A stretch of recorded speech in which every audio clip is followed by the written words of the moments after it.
अस्सलाम वालेकुम। मेरा नाम सैयद लुकमान है। मैं रज़ा फार्म से बात कर रहा हूँ।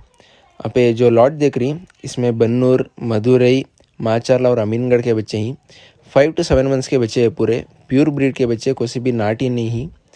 और प्राइस रेंज जो है 6,500 से अपने को तकरीबन 11,500 तक के बच्चे मिल जाएंगे और लिमिटेड स्टॉक आ रहा। बन्नूर में अपने को 8 से 9 बच्चे मिल जाती हैं और मदुरई में 5 से 6 बच्चे और माचरला के 3 अच्छे क्वालिटी के डबल बोन के बच्चे मेरे उससे 3 ले को आया।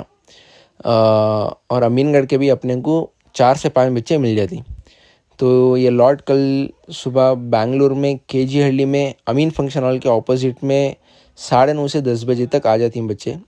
डिस्क्रिप्शन में देखो, इस नंबर को आप कॉल कर लिया तो या फिर व्हाट्सएप को एक मैसेज डाल ले तो लोकेशन मिल जाता है। तो अल्लाह हाफिज़।